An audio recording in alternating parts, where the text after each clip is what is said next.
A long time ago, a magician wanted a very special magic lamp. But the lamp was in a cave in China. The magician couldn't go into the cave to get the lamp. Only a boy could get the magic lamp from the cave. The magician went to China. There, in a market, he saw a poor boy. The boy had a basket of bread. "What's your name, boy?" asked the magician. "Aladdin, sir," said the boy. "Please, buy my bread." "Yes, you can sell me your bread," said the magician, "and then I can take you to the mountains to see a magic garden in a secret cave." "Here's the bread," said Aladdin. "Now take me to the mountains. I want to see the secret cave and the magic garden." The magician and Aladdin went to the mountains. They ate Aladdin's bread on the journey. "Here's the cave," said the magician. "You, Aladdin, must go into the cave and get the magic lamp." "But I can't go into the cave," said Aladdin. "The stone door is closed. You must pull the brass ring to open the door. Then you can go in," said the magician. Aladdin pulled the ring. The stone door opened and he saw some steps in the dark cave. "Go down the steps to the magic garden," said the magician. "There's a beautiful fruit tree in the garden. Under the tree there's a brass lamp. You must bring the lamp to me. Hurry, Aladdin." "Go and bring me the lamp." Aladdin went down the steps. It was very dark. But suddenly, he saw a light. It was the magic garden. Aladdin went into the magic garden. There were beautiful flowers and wonderful trees, but one tree was more beautiful than the others. It was the fruit tree. All the fruit were different colors and different shapes. Aladdin ate some of the fruit. It was delicious. Then Aladdin saw the lamp under the tree. He took it and started to go back to the magician. "I've got the lamp," he shouted. "Hurry! Hurry! Bring me the lamp." "I must go home," said the magician. Aladdin went up the steps with the lamp, but the door closed. The magician was very angry because he didn't have the magic lamp. He went back home, to a country far away. Aladdin was alone in the dark cave. "Help! Help!" he said. "I can't open the door," but the magician wasn't there. The magician was at home, in a country far away from China. Aladdin was afraid. The door was closed and he couldn't open it. He wanted to go home. Then Aladdin looked at the magic lamp. It was dirty, so he rubbed it on his shirt to clean it. Whoosh! Whoosh! Whoosh! There was a blue, red, orange and green cloud in the cave. "I am the genie of the lamp," said the genie. "Your wish is my command. I want to go home," said Aladdin. "Please, take me home." Whoosh! Whoosh! Whoosh! Aladdin was at home with his mother. "What's this?" "An old brass lamp?" asked Aladdin's mother. "I can clean it. I can sell it in the market, and then I can buy some food for us." She took the lamp and started to rub it. "No. Give me the lamp," said Aladdin. "It's a magic lamp." Whoosh! Whoosh! Whoosh! There was a blue, red, orange and green cloud in the house. "I am the genie of the lamp," said the genie. "Your wish is my command. I want a beautiful house, some lovely clothes, and a lot of jewels," said Aladdin's mother. Whoosh! Whoosh! Whoosh! Aladdin and his mother had a beautiful house, lovely clothes, and a lot of jewels. They were rich now. Aladdin helped the poor people in the town. He gave them money and food, and everyone loved him.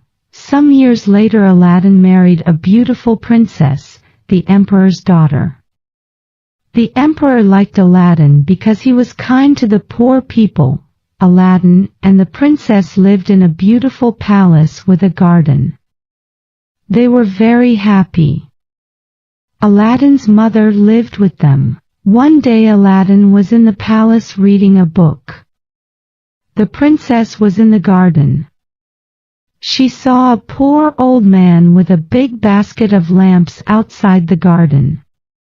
"New lamps for old," he shouted. "Bring me your old lamps." "I've got new lamps to give you." "What a good idea," thought the princess.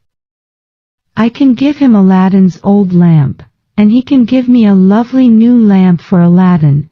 The old man took the old lamp from the princess. "Thank you, princess. You're very kind," he said. "Why do you want old lamps?" said the princess. "Ha," he said. "I only want one old lamp, this one. It's a magic lamp with a genie. And it can make me a rich man." "Oh. You're not a poor old man," said the princess. "You're the magician." "Yes, princess," said the magician. "And now we must go far away, to my country." The magician took the lamp and rubbed it. Whoosh! Whoosh! Whoosh! There was a blue, red, orange and green cloud in the garden. "I am the genie of the lamp," said the genie.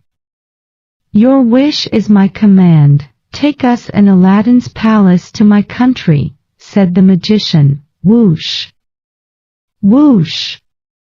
Whoosh! Suddenly, they were far away. There was no town. There were no people. They were in the desert.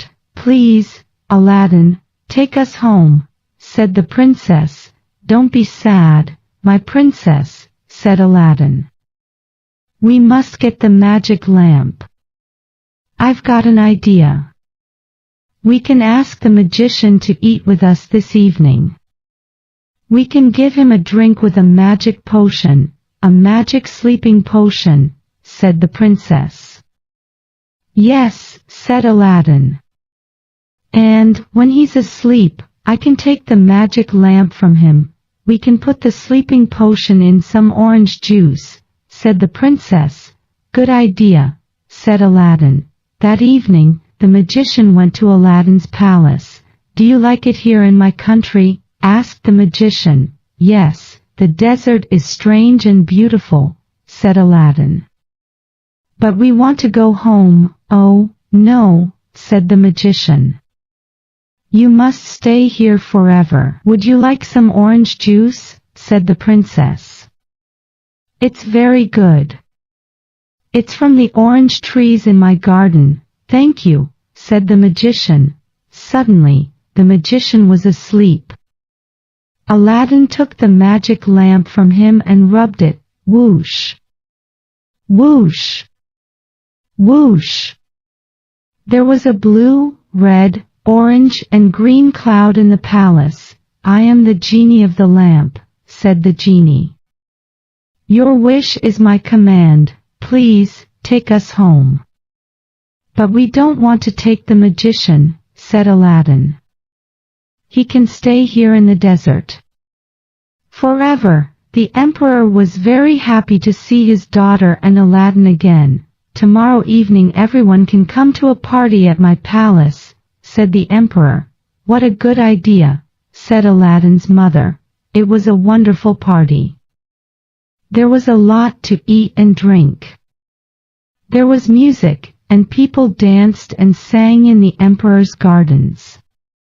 Everyone was happy to see Aladdin and the princess again.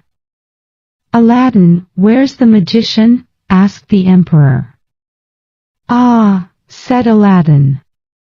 He's far away, in the desert, and he can stay there forever. Aladdin, you must tell me, where's the magic lamp? Asked the emperor. That, said Aladdin, is a secret. Greg is a porter at the Shepton Hotel in New York. After work, he always goes for a coffee across the street. A girl is sitting in the coffee shop, near the window. It's her again, thinks Greg. She's here every afternoon. I'm going to say hello. Greg goes into the coffee shop and gets a coffee. Then he goes across to the girl's table. Hi, he says. I'm Greg. Can I sit with you? Okay, she says. I'm Cassie. I come here for a coffee every day after work, says Greg. I'm a porter at the Shepton Hotel. He smiles. You have beautiful green eyes, have I? She says. She doesn't smile. Is something wrong, Cassie? He asks. You don't look very happy. It's nothing, she says. Tell me, says Greg. Maybe I can help? Well. She begins. Go on, says Greg. My stepfather is staying at the Shepton Hotel, she says. He has my sketchbooks. I'm an artist. When I ask him to give them to me, he says, no. I want you to come back home to Boston. But I don't want to go back to Boston. He's not nice. How long is he going to be at the hotel? Asks Greg. 2 more days, says Cassie. He's in room 724. Maybe I can get the sketchbooks for you, says Greg. Maybe I can get into his room. Can you? She says. Meet me here tomorrow afternoon at 4:30, says Greg. Okay, thank you, says Cassie. Thank you very much. She looks at her watch. I've got to go now. See you tomorrow. When Cassie gets back to her hotel room, she makes a telephone call. Hello, she says. It's me. It's okay, the boy's going to do it. Yes, I'm going to get them from him tomorrow afternoon. Okay, I can meet you there the morning after, at 10 a.m. Don't forget to bring the money, $2,000. Next morning, Greg arrives at work early. He goes to find room 724. I have to wait for Cassie's stepfather to go out, he thinks. I don't know his name, but it doesn't matter. Greg watches the door of room 724. He sees the girl come to clean the rooms. Some minutes later, a man comes out of room 724. That must be Cassie's stepfather, thinks Greg. He waits for the man to leave, and for the cleaning girl to go into room 724. I need to look in the room, he thinks. Greg waits for the girl to leave the bedroom. Then he goes into the room and begins to look for the sketchbooks. I must be quick, he thinks. Where are they? Suddenly, Greg sees the sketchbooks by the bed. Got them, he thinks. He begins to look at the pictures. Wow! Cassie is a great artist. These are good. Greg is leaving the room when he hears the cleaning girl call out to him. Hey, she says. What are you doing? Come back. Greg does not stop. Greg finishes work that afternoon and leaves the hotel through a door in the next street. When he gets near the front of the hotel, he sees the man from room 724. That's him again, thinks Greg. That's Cassie's stepfather. Greg waits for the man to go into the hotel. Then he goes to the coffee shop. Cassie is at the same table in the coffee shop. Greg gets a coffee and goes to sit with her. I have them, he says, and he puts the sketchbooks on the table. That's great, says Cassie. How can I thank you, Greg? You can meet me later, he says. After I go home and change out of my porter's uniform. I'm sorry, Greg, says Cassie. I can't tonight. Maybe tomorrow night. Okay, says Greg. Tomorrow night. We can get something to eat first. Yes, okay, says Cassie. I have to go now, but meet me here tomorrow evening at 6 o'clock. Cassie gets up, ready to leave. Don't forget your key, says Greg. Oh, thanks, says Cassie. She takes it from him quickly. See you tomorrow. Greg is finishing his coffee when he sees his friend, Mike. You're in trouble, Greg, says Mike. Jake Russo's sketchbooks are not in his room, room 724. And there are CCTV pictures of you coming from that room. WH, who is Jake Russo? Asks Greg. Suddenly he's not feeling very well. An artist, says Mike. His pictures sell for thousands of dollars. And his sketchbooks sell for thousands, too. Do you have them? Asks Mike. No. A girl has them, says Greg. What girl? Asks Mike. A girl with green eyes, says Greg. And he tells Mike about Cassie and her stepfather. But it's not true, says Mike, when Greg finishes speaking. Jake Russo doesn't have a wife or a stepdaughter.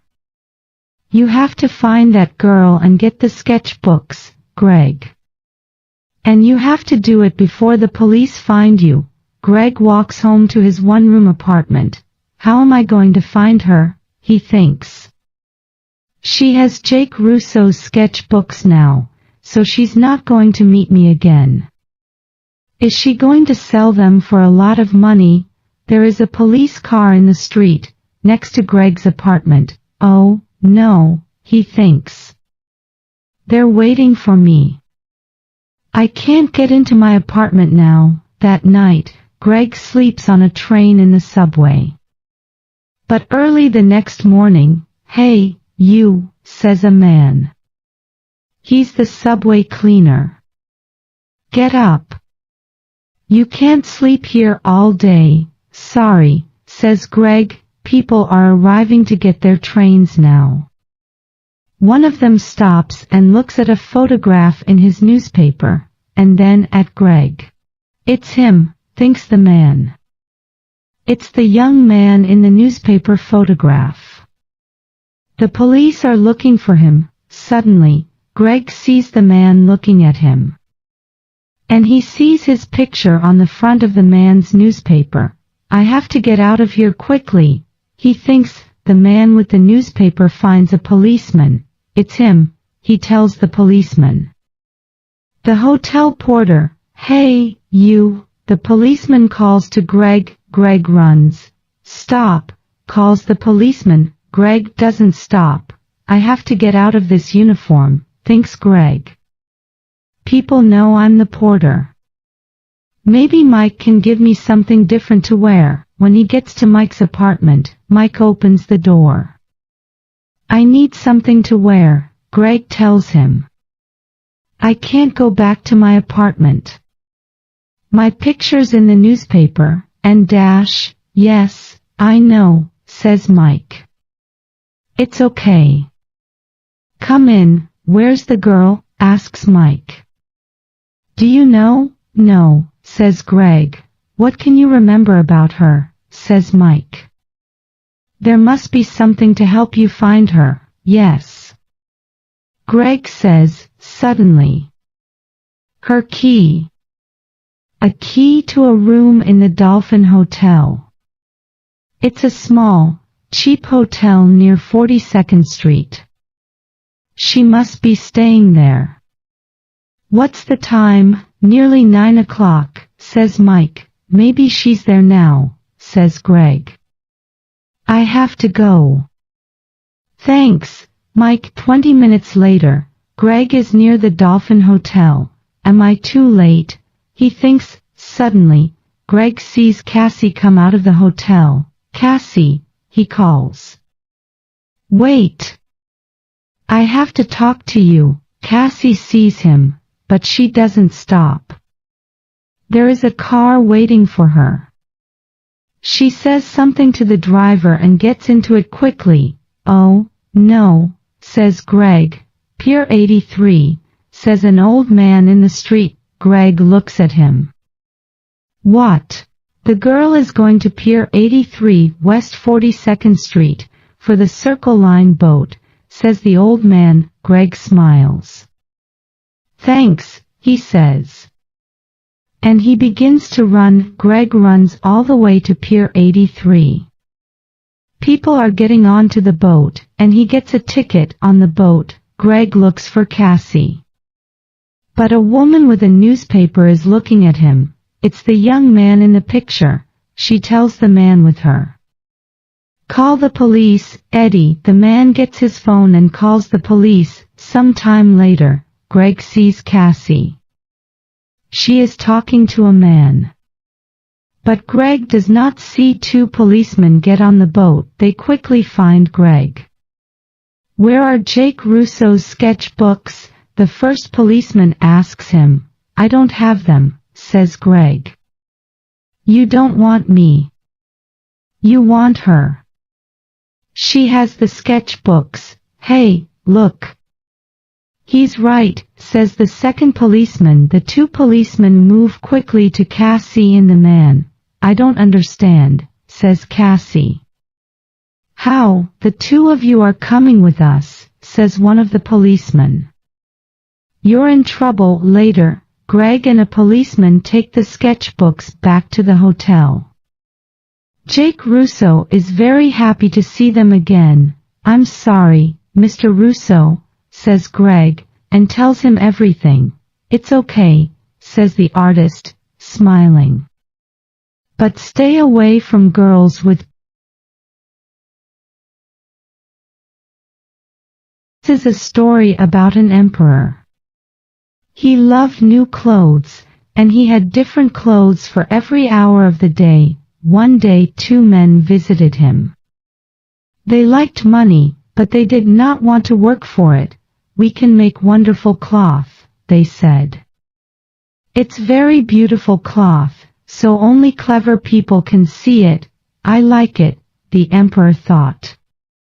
Make this cloth, then make me some clothes, he said to the men.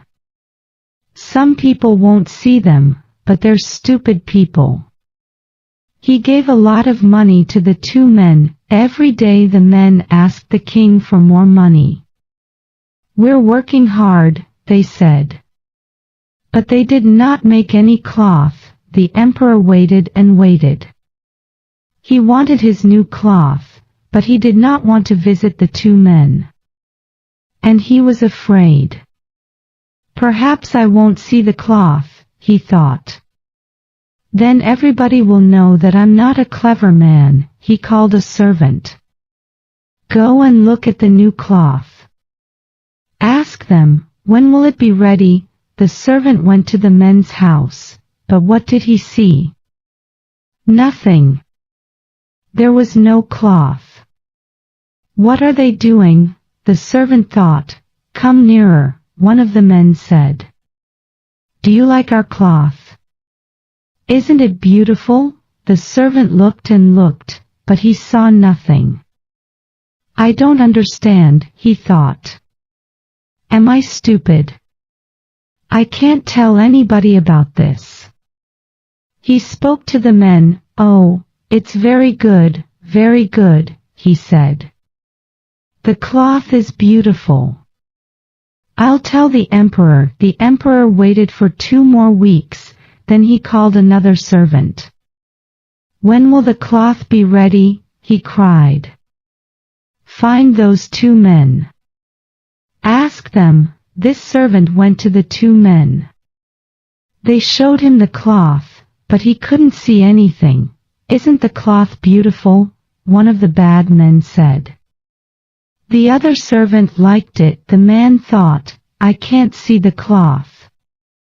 I'm stupid. But I don't want anybody to know." He went back to the emperor and said, "The cloth is wonderful." After 2 or 3 days, the people in the city started to talk about the beautiful cloth. "It's very beautiful, but stupid people can't see it," they said. Now the emperor really wanted to see the cloth. He took his servants with him and went to the men's house. "Isn't the cloth beautiful?" said the two men. "Please look at it. Isn't it pretty? Touch it." And they put out their hands and showed him. "I can see nothing," the emperor thought. "This is very, very bad. Am I stupid?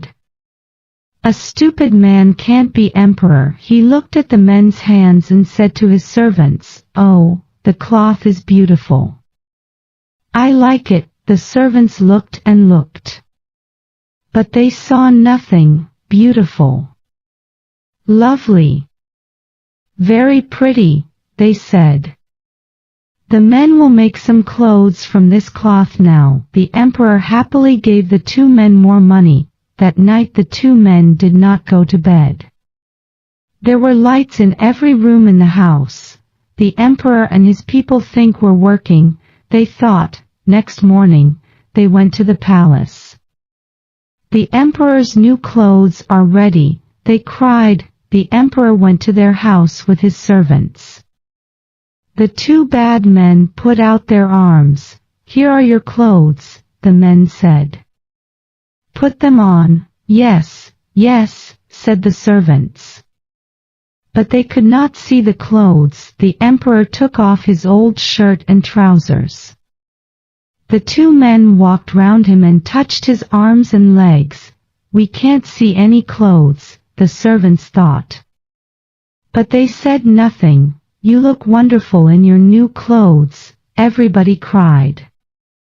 "They are clothes for an emperor. I am ready now. I will walk through the streets," the emperor said. He looked at his arms and legs. "These new clothes feel very good. They aren't too big or too small." He walked through the streets with his servants and the great men of the country. People stood outside their houses or looked out of the windows. "Oh, our emperor's new clothes are very beautiful," they cried. But they thought, "We can't see any clothes. Are we stupid?" Then a little child spoke. "The emperor has no clothes. Be quiet," his father said. But it was too late. "The emperor has no clothes," a man near the child repeated to the woman next to him. She told her friend, "The emperor has no clothes. The emperor has no clothes," the people cried. And they started to laugh. The emperor was angry. "The people are right," he thought. "But I have to walk through the streets." He walked and walked. His servants and great men followed him, but they knew, too. The emperor had no clothes.